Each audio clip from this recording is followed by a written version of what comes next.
All right, Ron. So welcome and thank you very much for joining. So as far as I know, you had a thriving development firm.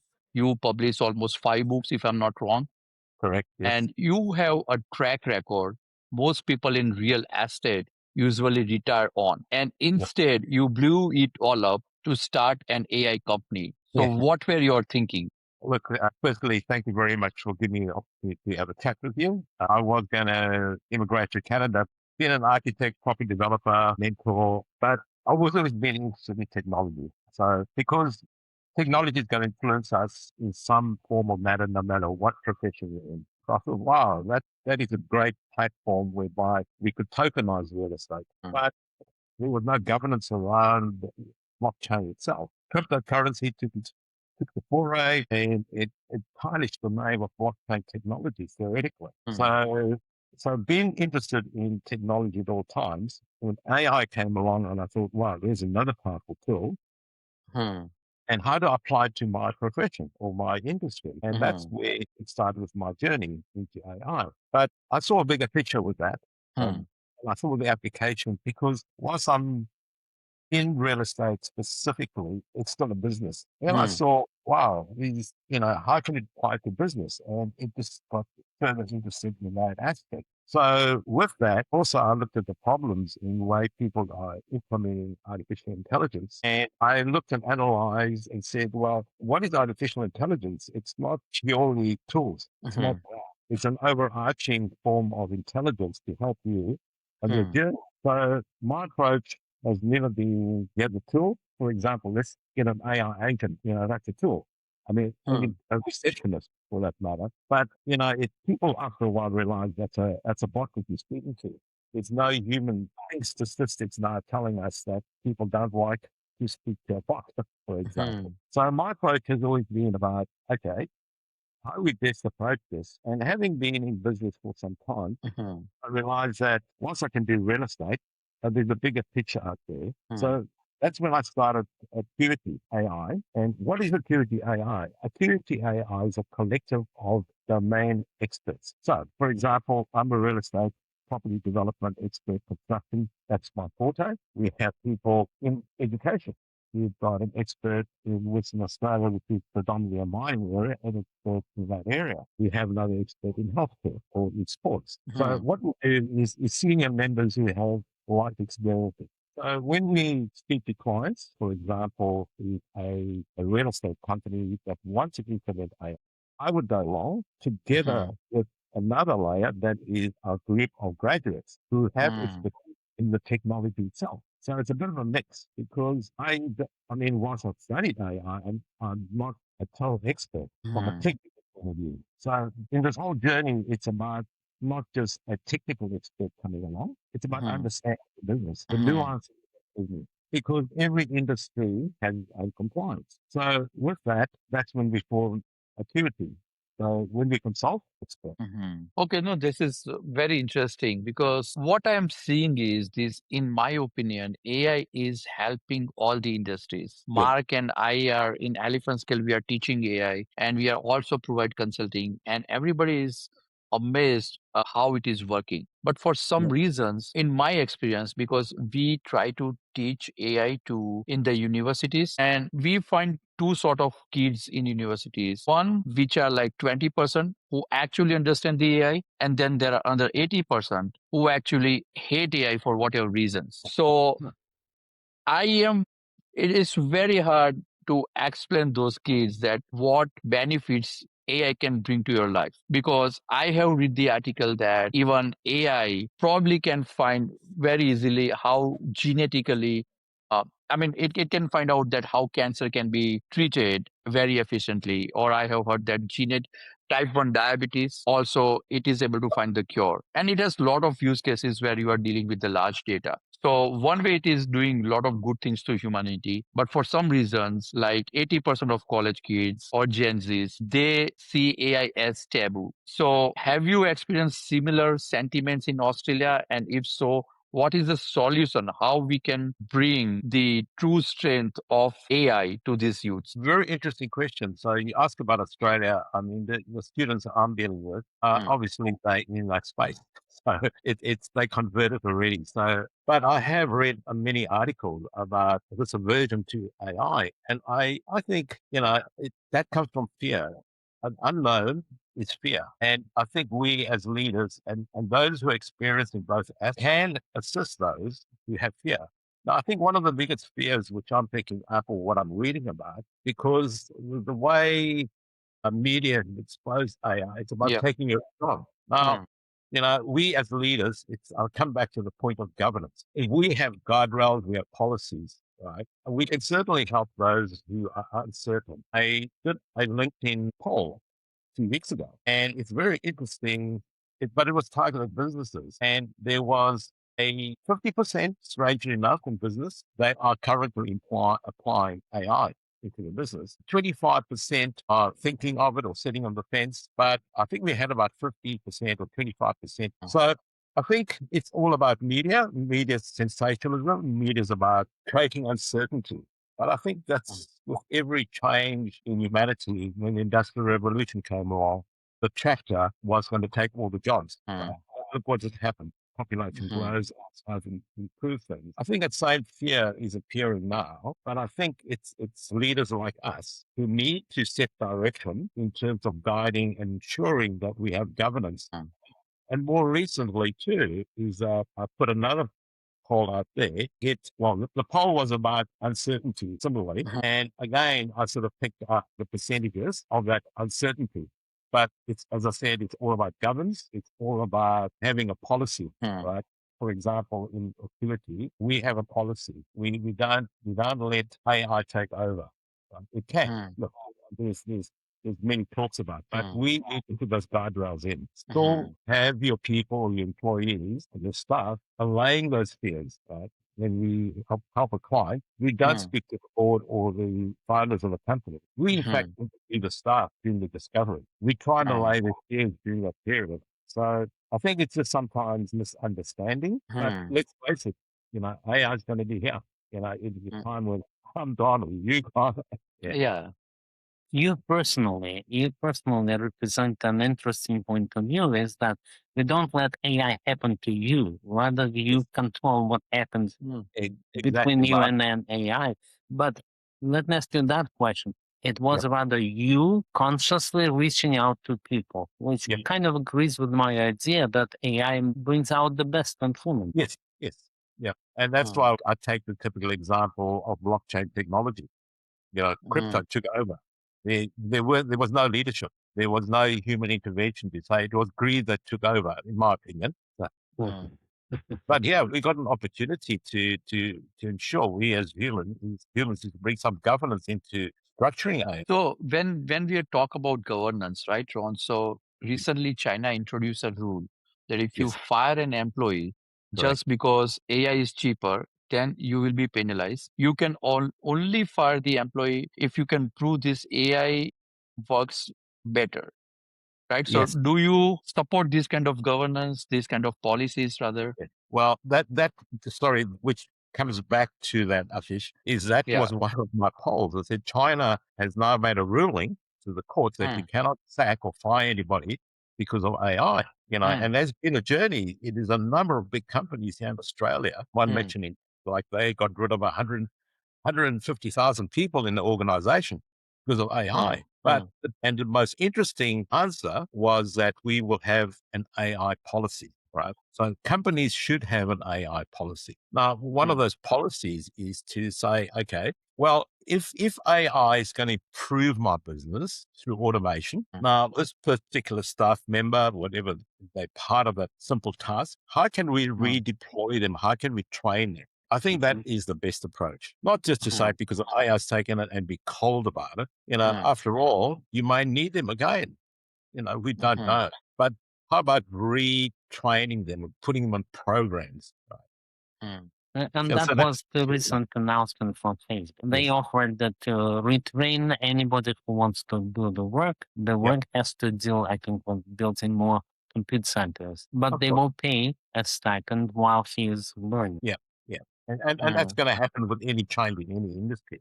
People get retrained. So why Mm, can't you, your company, just look at those ways of saying, how can we retrain them? Or, okay, simplify. If that task has been simplified, give them some other task.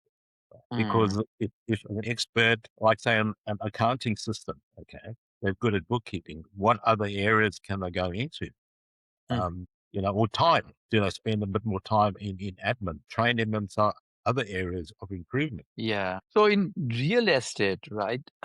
Most of the times, most of the AI tools are being used for the marketing and inbound, and sometimes, in my understanding, is like generating or formatting report. So when you advise a real estate client, are you also suggesting some deeper than these business cases, or do you think that these business cases are good enough and then they can get almost good level of productivity? Yeah, look, it's very interesting. I'll give you one client but it's not in real estate. They mm, they mm, they do refit of the police vehicles, ambulances in terms of, and very interesting in the discovery, we found that this particular owner was doing little kits, right? And those kits was another business, right? mm, So how can we bring that business to fore? And that was mm, through the discovery. So I think sometimes when we take a different viewpoint or we bring AI, it's a fresh approach. So mm. sometimes we'll find out opportunities within businesses. Where is Right. the gap in their market? If we come back to real estate, it may be certain aspects of this company. We find that the staff is particularly good for example, in industrial, right? So why don't you concentrate your business and automate a lot of those parts, market that aspect of the strength of your businesses? So it's just taking a fresh approach. Yeah. What I heard is like most of these properties, luxurious properties, for example, Yes, and that kind of deal are mostly instinct driven. yes. Like people love it and then they convince themselves that they are getting into good deal and they are buying it, right? So do you Emotional. think emotional decisions, right? So do you think using AI there would help? There's many tools out there if it's a real estate. If you're selling high-end luxury apartments Hmm. or homes, so AI can get involved in the visuals. One of the programs I'm helping a real estate company is to create a Canva.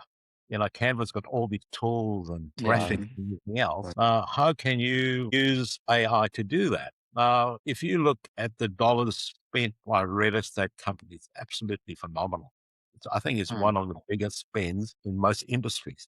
Every day Hmm. we see adverts, we see, this for sale, etc. So if you help provide them with a tool whereby they could go and take a photograph of a home, Hmm. right, get the plan and put it into AI. AI can Hmm. generate a 3D walkthrough. Hmm. Yeah. Secondly, now most agents are not very good at writing. Well, I say the majority. There's some very good ones. Hmm. The ones that I've spoken to, they have difficulty in copywriting to explain Hmm. about the home. So you send the visuals, you send the explanation. There's a 4 bedroom, and the key points. AI can write you a fantastic copy. So those are the things that would help the real estate industry. Although that's not my sort of area, but I can Hmm. imagine that those tools are now available. Okay. So now you said that you are dealing with some PhD students, right? Yes. Now, if these PhD students use AI to write their research paper, do you think it is a good way of writing the paper, or you don't allow them to write this kind of paper? Very But hot, very, very very, famous very, very good question. point. It Yeah. is. And you're not going to stop there. Hmm. So there are tools to find out whether it's been written by AI. Yeah.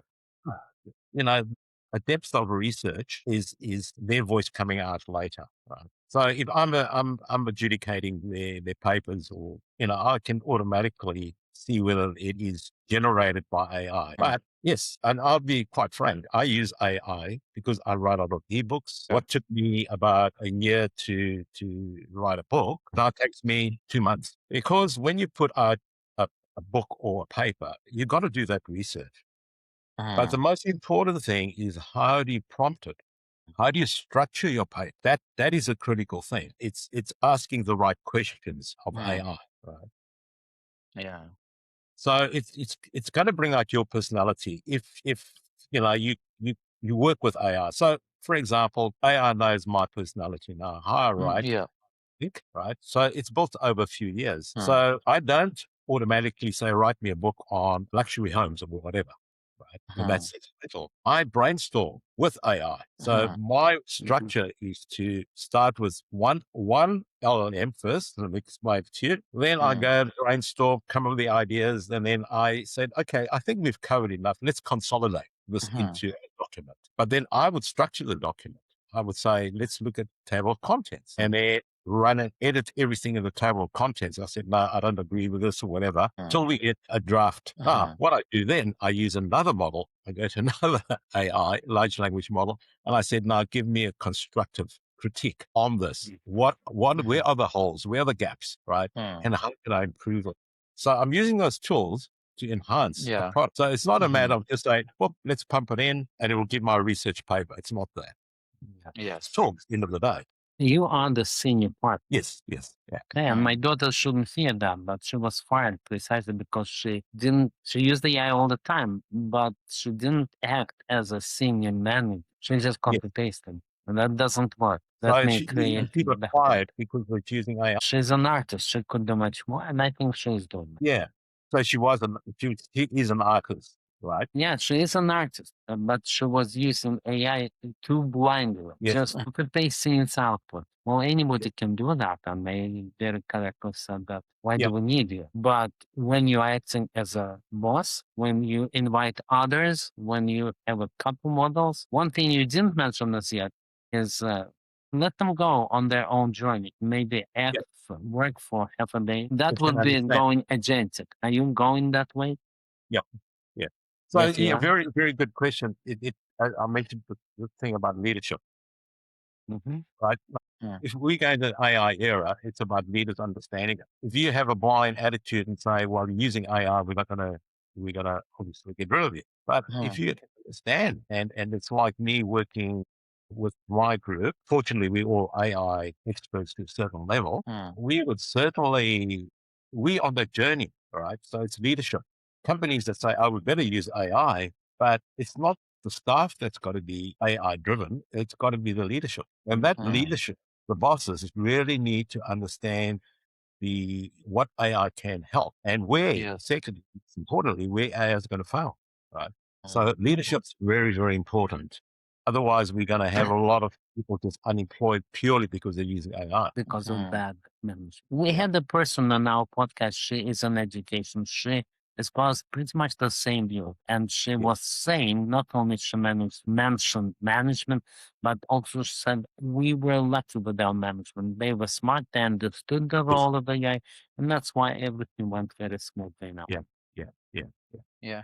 I was going through your LinkedIn or something like that. I think you somewhere mentioned that AI often doesn't fail because of the technology, but it fails because of organizations are not ready, right? Yes. So this is it is going with like management, senior management, or the leadership is not ready, or the leadership is ready, but their employees are not ready, and they often don't understand whether this will increase my productivity or I will lose the job. So Yeah. it is up to that, or it is more of they don't understand the technology at all. I think understanding the technology.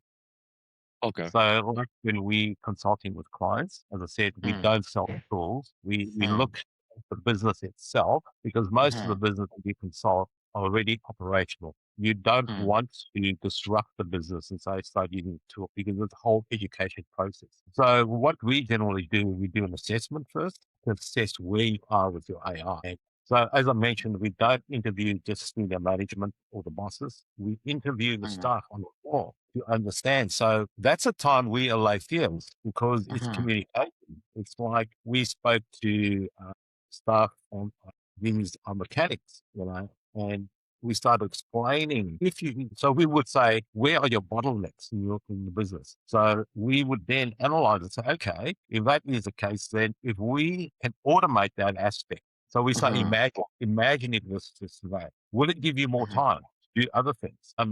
Board level, for example. So I'll give you, for example, a situation. One of the state governments in the education decided to, budget 5 million to implement AI in the education department. 1 million has already been spent And guess what? None of the staff is using AI, those tools. Mm.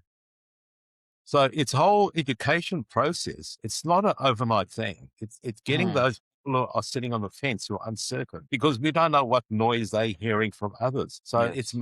it's about allaying fears.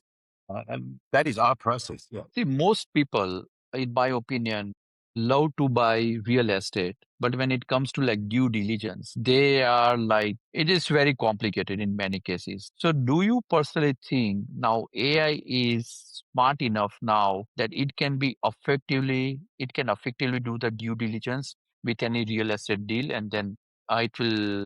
I mean, we still need human in loop, right? But I Of mean, course. what is your view on AI doing due diligence now? All right. Okay. Very interesting that you asked me a question because that's where my expertise come in. Yeah. So I'm busy with a platform called Poly Estate. Poly Okay. Estate is about building up your real estate portfolio Hmm.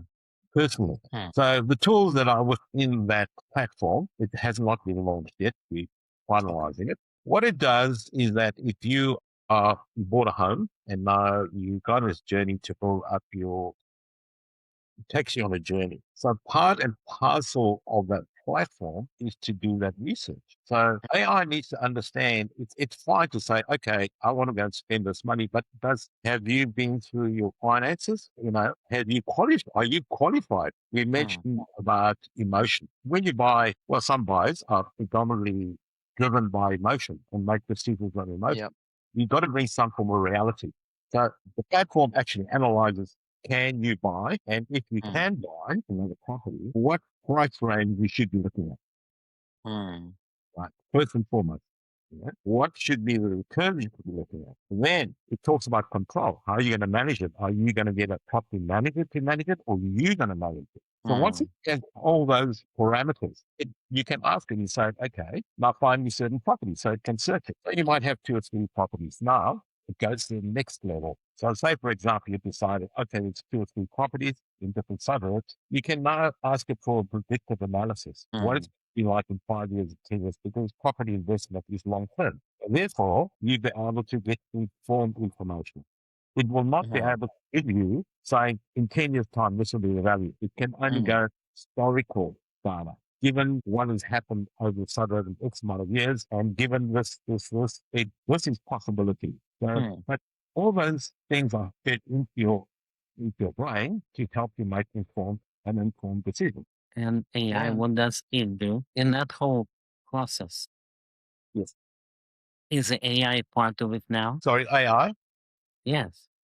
Yes, yes. It's well, so AI is reading your personality. Okay. So on the platform, it will mark your financial decisions. This is different. Your goals may be different. So AI needs to understand you. What are your finances? Uh-huh. What you Oh. can afford. So all So it, that you described doesn't just happen. It's yeah, your system with AI. yes. So it's understanding you and your Mhm. personality and your investment style. So That's it interesting. yeah, I work on my business plans with AI. The same thing. It understands my personality. It says, I see you're excited about that. That's very good. Now, let us look at what is possible. yes, yes. Yeah. So that's what it is. It's personalized to suit Hmm. individuals. So that's what the platform's about. AI in real estate is very interesting because I mean, you need some personal touch to sell property, but at the same time, you are dealing with a lot of data, documentation. So AI can fit in there perfectly fine, right? So that is a true partnership between human and AI in real estate space is what my understanding. Because if you look at like Yes. healthcare and other data where a lot of work is being done handled through back office only, you can yeah. So where I'm going through is more of question. So for example, AI is a profession where you need the personal touch. Let's say sales agent are selling the property Yes. where you need personal touch. At the same time, you are dealing with a lot of documentation where AI can fit in very nicely and it can Sure. increase productivity drastically. So Yeah. real estate is one field where we will see true partnership between human and AI is Yes. what my view. Because if you look Sure. at the healthcare, which depends upon a lot of back office work, we Yeah. can have AI and it can replace the human, for example. But in real estate, we will see that human and AI will go hand in hand is what my observation so far after dealing with a lot of real estate clients. Sure. Yeah. it's still, and you rightly that way. I mean, I gave a talk to a group of real estate agents, and they were still concerned about, okay, can AI sell properties? As an agency, do I need to employ all these agents? I don't think so. I don't Yeah. think it can totally take over because you still No. need the human touch. Yeah. Human analytics we talk about, it's so important. Right. AI can speak because we spoke about emotion. Some Hmm. people buy emotion. Hmm. So an AI cannot pick that emotion with selling. So if I'm selling property and I know what the wife wants, but the husband may be thinking more pragmatic, Yeah. I know what's going to Yeah. sell. Those are the things I don't think AI can pick up. Yeah. Yeah. No, Yeah. perfect. This is very interesting conversation. So, any last words for the people who are still afraid from AI? What is your message, Ron, to Yes. the people who are still afraid of using or leveraging AI? Okay. Very simple. Just read up more about it. Do something with it. Go to ChatGPT, whatever free source there is. You got so many platforms. You got ones from China, free source. Play around with it. Ask Yeah. personal questions. That's Yep. how I learned. I thought, wow, it can do this and can do that. And how does it fit in my journey? And it's all Yeah. about education. When you're uninformed, that is the worst part. It's fear. Yeah. Avoid misinformation and do it. Let's do it. Correct. Yeah. Yeah. Right. Yeah. Okay. Very much so. Perfect. Good one. Good one. Thank you. Yeah. Very good. Thank you Yeah. so much, Ron. Really appreciate it. Welcome. It has been pleasure talking with you, and hope in future we will have more such pods. Wonderful. I thank you very much, Mark and Ashish, for the opportunity. And yeah, I just love speaking about the subject. If you're passionate about something, love talking about it. Yeah. Yep.